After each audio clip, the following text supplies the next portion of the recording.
Good morning, नमस्कार, सुप्रभात। आप देख रहे हैं मारो राजस्थान। मैं हूं आपके साथ मनोज सक्सेना। अगले आधे घंटे तमाम वो खबरें आपको दिखाने वाले हैं जो रखती हैं आपसे सरोकार। शुरुआत कर रहे हैं महत्वपूर्ण खबर के साथ। दरअसल राजस्थान में लगातार तेज बारिश का दौर चल रहा है। पाली में 8 इंच तक की बारिश दर्ज हुई है, जिससे यहां पर बाढ़ जैसे हालात बन गए हैं। आज 4 जिले यानी कि अजमेर, चूरू, नागौर और पाली में ऑरेंज अलर्ट जारी किया गया है। वहीं 8 जिले अलवर, भीलवाड़ा और जयपुर के साथ झुंझुनू, सीकर, जोधपुर में येलो अलर्ट जारी किया गया है। जयपुर में मंगलवार सुबह से ही हल्की बारिश का दौर फिर से शुरू हो गया है।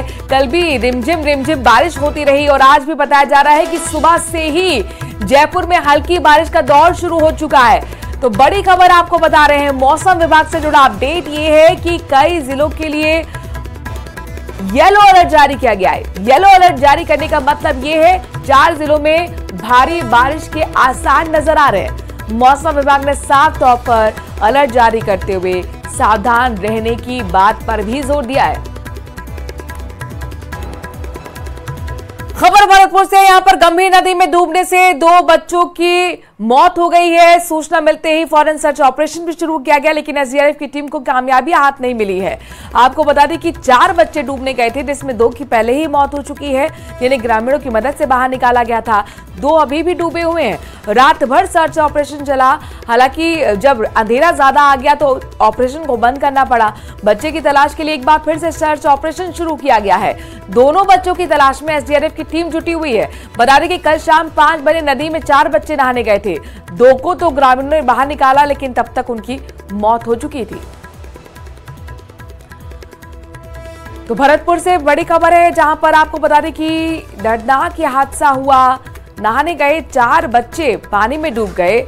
2 बच्चों के डूबने की जानकारी जैसे ही एसडीआरएफ को मिली है, चूंकि 2 को तो पहले ही ग्रामीणों ने बाहर निकाल लिया था, लेकिन उन 2 बच्चों को ढूंढने के लिए लगातार एसडीआरएफ ने सर्च ऑपरेशन कल चलाया, लेकिन रात को ये ऑपरेशन को बंद करना पड़ा। सुबह एक बार फिर से तलाशी के लिए सर्च ऑपरेशन की शुरुआत हो गई है।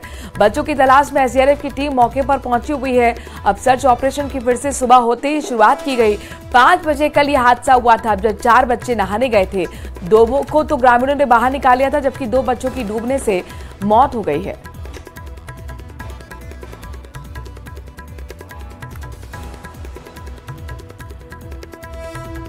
तो भरतपुर की खिराकवास से बड़ी खबर है। ये गंभीर नदी है और चूंकि बारिश लगातार यहां पर हो रही है, लिहाजा नदी का जलस्तर बढ़ा हुआ था। दीपक हमारे संवाददाता इस खबर पर जुड़ गए। दीपक, सर्च ऑपरेशन फिर से शुरू हुआ है, क्या अपडेट इसको लेकर? देखिए, इस मामले में अपडेट ये है कि कल शाम को 4 बच्चे जब वहां पर नदी में नहाने गए थे तो वो डूब गए थे। 2 बच्चों को ग्रामीणों ने सकुशल बाहर निकाल लिया था, लेकिन 2 बच्चों का पता नहीं लगा। लगातार रेस्क्यू ऑपरेशन चला। अभी सुबह जल्दी में दोनों बच्चों के जो शव है वो पानी में तैरते हुए दिखाई दिए। तो ग्रामीणों ने एसडीआरएफ की टीम के साथ दोनों बच्चों के शवों को निकाला है और अब पोस्टमार्टम की जो कार्रवाई है वो कुछ देर बाद की जाएगी। दोनों बच्चों की मौत हो चुकी है पानी में डूबने के कारण। करीब लगभग 13 से 14 घंटे इनको पानी में हो चुके थे और लगातार रात को भी जनरेटर की रोशनी में एसडीआरएफ की टीम द्वारा रेस्क्यू ऑपरेशन चलाया गया था, लेकिन सफलता न मिलने पर रेस्क्यू ऑपरेशन को बंद किया। सुबह जल्दी ही जब ग्रामीण आए तो दोनों की जो शव है वो पानी में तैरते हुए दिखाई दी। ये जो गंभीर नदी है वो लंबे समय से सूखी पड़ी थी, लेकिन पांचना बांध में पानी की जो क्षमता है वो अधिक होने के कारण 3 गेट खोले गए थे, जिनमें 2 गेटों को बंद कर दिया गया। एक गेट चालू था, उसमें से लगातार जो पानी आ रहा था वो बयाना की तरफ आ रहा था और ऐसे में ये जो खिरकवास गांव है वहां पर ये बच्चे नदी में नहाने गए थे, तभी ये पूरा हादसा हुआ था। जी दीपक, जाहिर तौर पर चूंकि लगातार ये सावधानी भी बरतने के लिए कहा जा रहा है प्रशासन की तरफ से कि नदी नाले जो उफान पर हैं उससे थोड़ी दूरी बना के रखिए, लेकिन सवाल यही कि परिजनों ने इस ओर ध्यान नहीं दिया। 4 बच्चे यहाँ पर नहाते समय डूबे। देखिए, बिल्कुल ये स्कूली छात्र थे और घर से स्कूल के लिए कहकर के निकले थे, लेकिन वो नदी में नहाने के लिए गए थे और इसी दौरान ये पूरा हादसा हुआ। ग्रामीण वहां जब ये पानी में डूबने लगे तो शोर मचाने लगे, लेकिन तो वहां ग्रामीण जो मौजूद थे उन्होंने पानी में कूद करके, और 2 बच्चे थे उनको तो सकुशल बाहर निकाल लिया था, लेकिन 2 बच्चे गहरे पानी में जाने के कारण डूब गए थे, जिनका रात भर तक पता नहीं लगा था। सुबह खुद ही उनकी जो बॉडी है वो फूल करके किनारे पर तैरती हुई नजर आई। उसके बाद ग्रामीणों ने दोनों के शव को निकाला है। और अब प्रशासन जानकारी हम तक पहुंचाने के लिए। दर्दनाक हादसा, 4 बच्चे डूबे, जिसमें 2 को तो सकुशल बाहर निकाल लिया गया, लेकिन 2 की मौत हो गई। एक बार फिर न्यूज 18 राजस्थान अपने सभी दर्शकों से अपील करता है, इस वक्त लगातार मूसलाधार बारिश राजस्थान के हर कोने में हो रही है, लिहाजा नदी नालों से आप दूर रहें। राजस्थान के टोंक में भी लगातार भारी बारिश का दौर चल रहा है। ऐसे में नदी नाले उफान पर आ गए हैं, ओवरफ्लो हैं। यही वजह है कि सड़कों पर भी अब नदी का पानी बहने लगा है। पानी का बहाव इतना तेज है कि एक दूध का टैंकर पानी के बीचों बीच पलट तक गया। प्रशासन ने लोगों को पानी में डूबे रास्तों से ना गुजरने की चेतावनी दी है, लेकिन बावजूद इसके टैंकर ड्राइवर ने पानी के तेज बहाव से गुजरने की कोशिश की और पानी के तेज लहरों में टैंकर का बैलेंस बिगड़ गया और वो पलट गया। गनीमत रही कि टैंकर के ड्राइवर और हेल्पर ने कूदकर अपनी जान बचा ली। देखिए टैंकर कितना भारी भरकम होता है, तेज बहाव कितना रहा होगा, इस टैंकर के पलटने से आप अंदाजा लगा सकते हैं। ये जाहिर तौर पर ड्राइवर की बहुत बड़ी लापरवाही रही कि उसने तेज बहाव में टैंकर को ले जाने की कोशिश की और ये हादसा हो गया। गनीमत ये रही कि ड्राइवर और हेल्पर ने कूदकर अपनी जान बचा ली।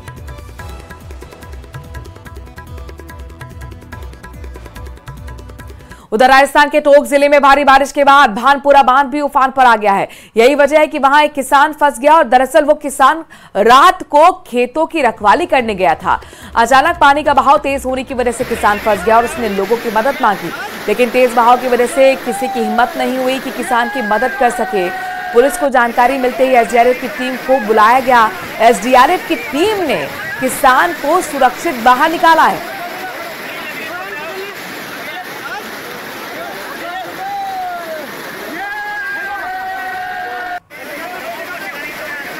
झालावाड़ जिले की आंगनबाड़ी कार्यकर्ताओं ने कलेक्ट्रेट पर जाकर नारेबाजी की और प्रदर्शन किया है। आंगनबाड़ी कार्यकर्ता मानदेय का भुगतान करने, नियमित करने और खाली पद भरने की मांग कर रहे हैं।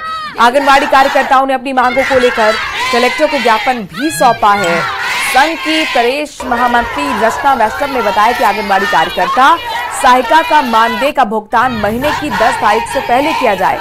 बाकायदा साफ तौर पर यह भी कहा गया कि 5 महीने का जो बकाया है मानदेय, उसका भी भुगतान जल्द से जल्द किया जाए।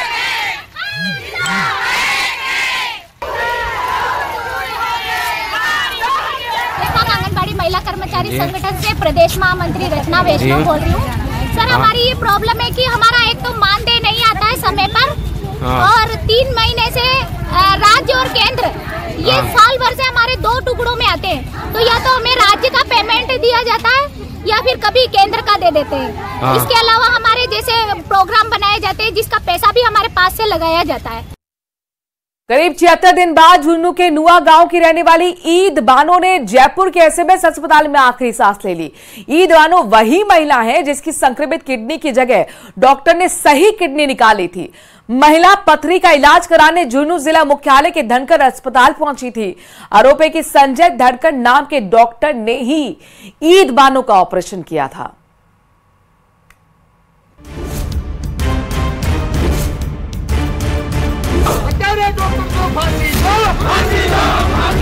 डॉक्टर जिसने हत्या की है उस पे 302 का मुकदमा दर्ज किया जाए और उसको फांसी दी जाए।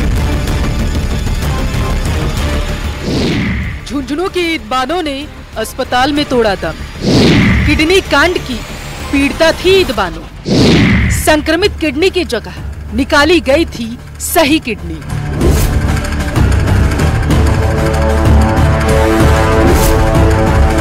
तकरीबन 76 दिन मौत से जंग लड़ते लड़ते जिंदगी हार गई। एसएमएस अस्पताल में झुंझुनू के नुआ गांव की रहने वाली ईद बानो ने आखिरकार दम तोड़ दिया है। करीब 2.5 महीने पहले झुंझुनू जिला मुख्यालय के धनकर अस्पताल में ईद बानो पथरी का इलाज कराने पहुंची थी, जहां डॉक्टर संजय धनकर ने उनकी एक किडनी के खराब होने की बात कहकर ऑपरेशन किया, लेकिन ऑपरेशन के दौरान सही किडनी उन्होंने निकाल दी, जिसके बाद ईद बानो की तबीयत अचानक ही खराब हो गई और उन्हें जयपुर के एसएमएस अस्पताल में इलाज के लिए भर्ती कराया गया, जहां उनका इलाज चल रहा था। पुलिस ने त्वरित कार्रवाई करते हुए, त्वरित अनुसंधान करते हुए जो आरोपी थे इसमें डॉक्टर संजय धनखड़, उनको हमने गिरफ्तार भी कर लिया था और चालान भी शीघ्र हमने पेश कर दिया था। अब चूँकि अब जो इसमें परिवादियाँ थी उनकी कल मृत्यु हो गई है, तो हम इसमें कोर्ट में एक एडिशनल एक एप्लीकेशन डालेंगे ताकि इसमें 304 जो पहले वाले आईपीसी में जो 304 धारा थी कल्पेबल होमिसाइड की, वो धारा इसमें ऐड की जाए। इस मामले में संजय धनखड़ नाम के आरोपी डॉक्टर को पहले ही गिरफ्तार किया जा चुका है। फिलहाल डॉक्टर धनखड़ जेल में है।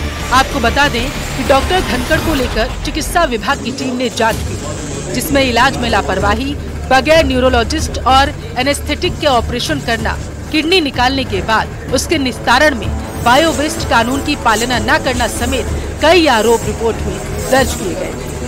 जिला एवं सेशन न्यायालय से उनकी जमानत याचिका को भी खारिज किया जा चुका है।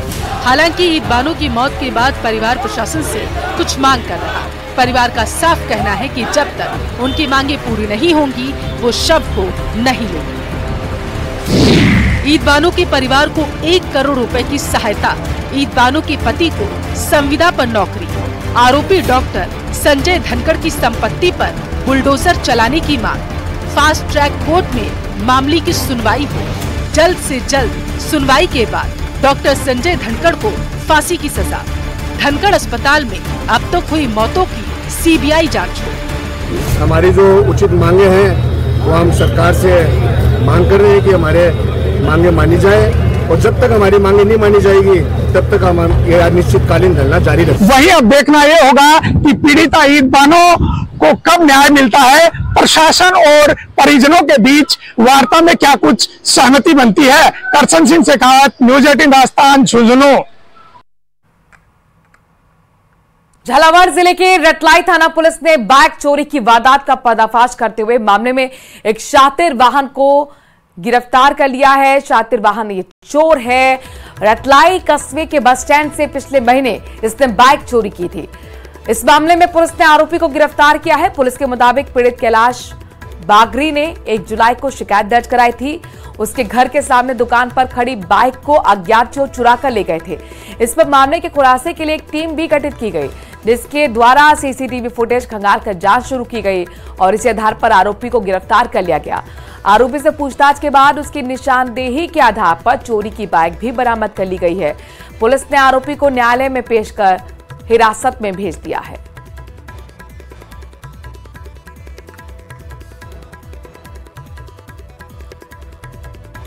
तो के मालपुरा से बड़ी खबर आ रही है, जहां पर टोडी सागर में रोडवेज बह गई है।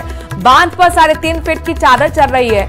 खाली बस के साथ ड्राइवर भी बह गया। एसडीआरएफ की टीम ड्राइवर की तलाश में जुटी है। बीती रात की घटना है। लगातार हादसे अब होने लगे हैं। राजस्थान में मूसलाधार बारिश, हाहाकार राजस्थान के अंदर। मालपुरा से बड़ी खबर ये कि टोडी सागर में रोडवेज की बस बह गई। तस्वीर आपके सामने है, कैसे पलटी हुई ये जो बस है वो तेज बहाव के साथ बहती हुई नजर आ रही है। दरअसल ये बांध पर 3.5 फीट की चादर चल रही है और ये लगातार हादसे को दावत देती हुई खाली बस के साथ बताया जा रहा है कि ड्राइवर भी बह निकला। एसडीआरएफ की टीम ड्राइवर की तलाश में जुटी हुई है, लेकिन अब तक ड्राइवर का पता नहीं चल पाया है। रात की ये घटना बताई जा रही है, जब खाली बस को लेकर ड्राइवर इस तेज बहाव को पार करने की कोशिश कर रहा था, तब ये बस किस तरीके से तिनके की तरह इस सैलाब में बहती हुई नजर आई। आप तस्वीरों में देख सकते हैं, टोडी सागर में लगातार 3 इंच मोटी चादर पानी की चल रही है, जो लगातार हादसे के लिए दावत दे रही है। यूं कहें कि खतरा यहां पर मंडराया हुआ है। प्रशासन अपील कर रहा है कि आप इस तरह से रपट से या फिर जो बांध है उसके आसपास से संभल करने के लिए, और जहां तेज बहाव है वहां बिल्कुल ना निकलें। और यही लापरवाही जो है इस ड्राइवर पर भारी पड़ी है। दौलत हमारे संवाददाता खबर पर जुड़ गए हैं। ड्राइवर का कुछ पता लग पाया है दौलत अब तक? जी बिल्कुल, अब फिलहाल ड्राइवर का पता नहीं लगा है। टोडी सागर बांध की चादर है वो 3.5 फीट से ज्यादा चल रही है। जिले भर में भारी बारिश के बाद में मालपुरा काफी प्रभावित इलाका है और यहाँ तमाम जो रास्ते हैं वो जो रास्तों से होकर के नदी नालों जो बह रहे हैं वो तेज बहाव में है। ऐसे में ये रोडवेज बस रात को बहने की खबर आई थी। फिलहाल रात को अंधेरा होने की वजह से रेस्क्यू नहीं किया गया है। चालक की तलाश है वो एसडीआरएफ की टीम सुबह अब वापस रेस्क्यू चालू किया और तलाश की जा रही है। जी दौलत, जाहिर तौर पर अच्छी बात, राहत की बात ये कह सकते हैं कि इसमें सवारियां नहीं थी, यात्री नहीं थे, नहीं तो ये बहुत बड़ा हादसा हो सकता था। बिल्कुल, रोडवेज बस खाली थी और इस टोरडी सागर का जो रास्ता है वहां 3.5 फीट की चादर चल रही थी। ऐसे में रोडवेज बस चालक ने इस बस को निकालने का प्रयास किया, रिस्क उठाया, लेकिन रिस्क कामयाब नहीं हो पाया और ये बह गई। ऐसे में रोडवेज बस बहने के साथ ही चालक भी उसके साथ बह गए, उसका फिलहाल पता नहीं लगा है। दौलत, यहाँ पर प्रशासन लगातार अपील कर रहा है कि जहां पर भी नदी नाले उफान है उससे थोड़ी दूरी बनाकर रखें, लेकिन सुरक्षा के लिए कदम क्यों नहीं उठाए गए? क्या बैरिकेड्स नहीं लगाए गए थे यहाँ पर? देखिए, लगातार जहां पर भी तेज बहाव है वहां पुलिस की मौजूदगी है और प्रशासन की ओर से चेतावनी जारी की गई, लेकिन दूर दराज इलाकों में जहां पुलिस की मौजूदगी नहीं है या पुलिस के 1 या 2 जवान मौजूद भी है तो लोग रिस्क अपने स्तर पर उठा करके ऐसा पार करने की कोशिश कर रहे हैं। उसका खामियाजा भी लोगों को भुगतना पड़ रहा है। तमाम दावों के बीच में प्रशासन भी हालांकि लगातार अपील कर रहा है। वो तस्वीर भी हमने लोगों को दिखाई थी जिसमें एक टैंकर भी बहता हुआ नजर आया था, वो भी तस्वीर टोक की थी, और ये दूसरी तस्वीर है जब रोडवेज बस भी बहती हुई नजर आ रही है। तमाम दावे प्रशासन की ओर से किए जा रहे हैं, हालांकि 1 या 2 रास्ते नहीं है, करीब 100 से ज्यादा ऐसे पॉइंट है जहां पर टोंक जिले भर में बहाव है वो एक रास्ते से दूसरे रास्ते पर तेज बहाव के साथ बह रहे। कई गांव, कई कस्बे ऐसे हैं जो टापू बने हुए हैं, उनको टोंक या जयपुर या दूसरे जगह पर जाने के लिए कोई रास्ता नहीं है, नदी पार करके ही जाना पड़ रहा है। चाहे अस्पताल की स्थिति हो, इमरजेंसी की स्थिति हो, चाहे दूध, आज सुबह की बात जाहिर तौर पर बहुत महत्वपूर्ण बात आपने दौलत बताई है और उम्मीद करते हैं कि अब यहाँ पर प्रशासन की मदद उस टापू बन चुके गांव तक भी पहुंचे। शुक्रिया तमाम जानकारी हम तक पहुंचाने के लिए। देखिए बस किस तरीके से तेज बहाव में तिनके की तरह बहती हुई आपको नजर आ रही है। सीकर से बड़ी खबर है जहां पर आपको बताएं कि आज खाटू श्याम जी मंदिर के कपाट बंद रहेंगे, पट बंद रहेंगे। खाटू श्याम मंदिर के मास्टर प्लान का विरोध किया जा रहा है। गुरुवार को खाटू श्याम जी मंदिर यहां पर बंद करने का आह्वान किया गया था। शहर के सभी प्रमुख संगठनों ने बंद को समर्थन भी दिया है। जब से मास्टर प्लान बना है तभी से लगातार विरोध हो रहा है। सरकार से मास्टर प्लान को पूरी तरह से निरस्त करने की मांग की जा रही है, नए सिरे से मास्टर प्लान बनाने की मांग की जा रही है और ऐसे में प्रमुख संस्थान हो या फिर मंदिर के कपाट बंद रखकर विरोध दर्ज कराया जा रहा है। संदीप हमारे संवाददाता सीकर से इस बड़ी खबर पर जुड़ गए हैं। संदीप, जाहिर तौर पर आज भक्तों को भी दर्शन नहीं हो पाएंगे खाटू श्याम के? देखिए, बिल्कुल 2 अलग अलग मामले हैं। आज निश्चित तौर पर शाम को 6 बजे तक भक्तों को दर्शन नहीं हो पाएंगे।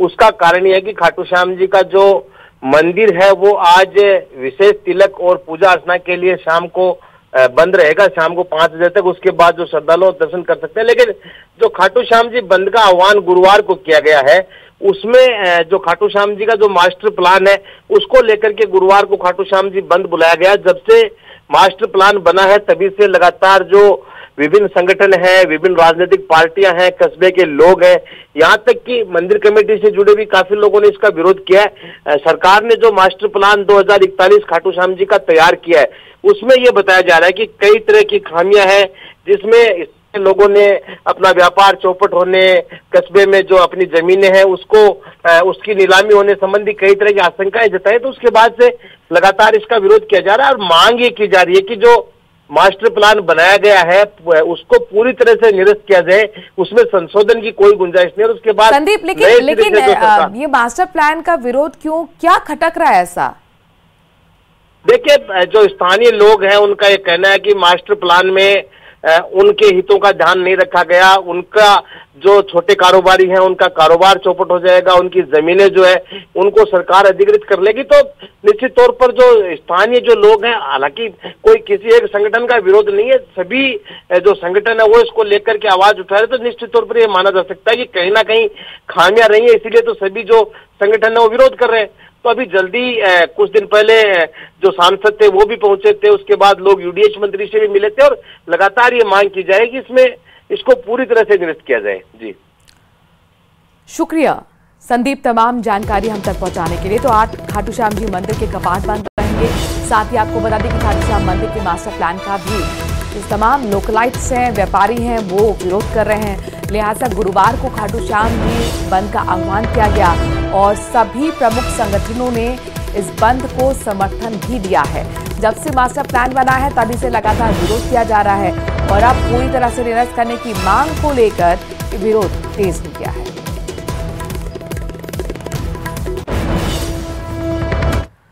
और शेख हसीना की बात करते हैं। शेख हसीना ने राजनीति को अलविदा कह दिया है। अब वो राजनीति में वापसी नहीं करेंगी, ऐसा कहना है उनके बेटे सजीव वाजिद जाय का। उनका कहना है कि शेख हसीना अपने नेतृत्व के खिलाफ हुए विद्रोह से बहुत निराश है। उन्होंने कहा कि हसीना रविवार से इस्तीफा देने पर विचार कर रही थी। प्रदर्शनकारियों के खिलाफ पुलिस एक्शन पर शेख हसीना का बचाव करते हुए सजीव वाजिद ने कहा कि बांग्लादेश में पुलिस वालों को पीट पीट कर मारा जा रहा था तो उनके पास कोई और रास्ता नहीं बचा था। तो शेख हसीना देश के बिगड़े हालात से नाखुश थी, निराश थी और इसीलिए उन्हें देश मुल्क छोड़ना पड़ा। ये खुद बयान उनके बेटे सजीव वाजिद का आया है। उनका कहना है कि अब कभी भी राजनीति में वापसी शेख हसीना नहीं करेंगी, यानी कि राजनीति को अलविदा शेख हसीना ने कह दिया है। आपको बता दें कि शेख हसीना इस वक्त भारत में है और माना जा रहा है कि वो स्विट्जरलैंड या ब्रिटेन में शरण ले सकती हैं। उनके बेटे सजीव वाजिद का बड़ा बयान सामने आया। कहा कि शेख हसीना अपने नेतृत्व के खिलाफ हुए विद्रोह से बहुत निराश है। हसीना रविवार से इस्तीफा देने पर विचार कर रही थी। प्रदर्शनकारियों के खिलाफ एक्शन जो लिया गया, शेख हसीना का उस पर बचाव भी सजीव वाजिद ने किया। कहा कि बांग्लादेश में पुलिस वालों को पीट पीट कर मारा जा रहा है, उनके पास कोई रास्ता नहीं बचा था।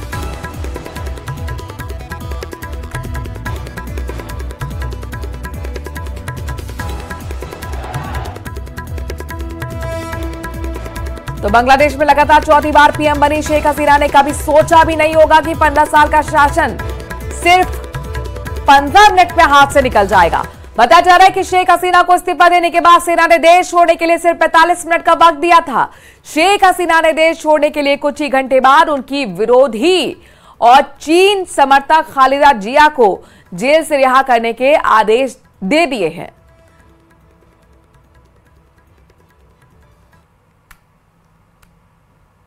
तो पिछले 24 घंटे में बांग्लादेश में जमकर हिंसा हो रही है, आगजनी हुई है, लोगों पर हमले हुए हैं। 5 तस्वीरें देखिए। बांग्लादेश की राजधानी ढाका में शेख हसीना के आधिकारिक निवास पर प्रदर्शनकारियों ने कब्जा कर लिया। पीएम के घर पर जाकर लूटपाट की, तोड़फोड़ की। सैकड़ों की संख्या में आए प्रदर्शनकारियों ने संसद को भी नहीं छोड़ा है। वहां भी विरोध करने वाले लोगों ने जबरदस्त हंगामा किया। ढाका में आवामी लीग के दफ्तर में आग लगा दी और आवामी लीग के सांसदों के घर पर भी हमले हुए, वहां पर भी आगजनी हुई। ये सांसद जो आवामी लीग के थे, उनके घर पर प्रदर्शनकारियों ने हमला बोल दिया और आगजनी की है। 5 तस्वीरें जहां पर देखिए 24 घंटे के अंदर किस तरीके से तख्ता पलट हुआ और किस तरह से हिंसा बेकाबू होती हुई बांग्लादेश में नजर आई है। बांग्लादेश में शेख हसीना की सरकार उखाड़ फेंकने के पीछे पाकिस्तानी खुफिया एजेंसी आईएसआई का हाथ बताया जा रहा है। बांग्लादेश में ऑपरेशन रिजीम चेंज के पीछे आईएसआई का हाथ होने की संभावना जताई जा रही है। सूत्रों के मुताबिक बांग्लादेश नेशनलिस्ट पार्टी के कार्यवाहक प्रमुख और खालिदा जिया के बेटे तारिक रहमान की आईएसआई से साठगांठ के सबूत मिले हैं। बताया जा रहा है कि खालिदा जिया के बेटे ने लंदन में आईएसआई के साथ मिलकर ऑपरेशन रिजीम चेंज तैयार किया था, जिसे बांग्लादेश में पूरा किया गया। खुफिया रिपोर्ट के मुताबिक सऊदी अरब में तारिक रहमान और आईएसआई अधिकारियों के बीच बैठकों के सबूत होने का दावा बांग्लादेश के अधिकारी कर रहे थे।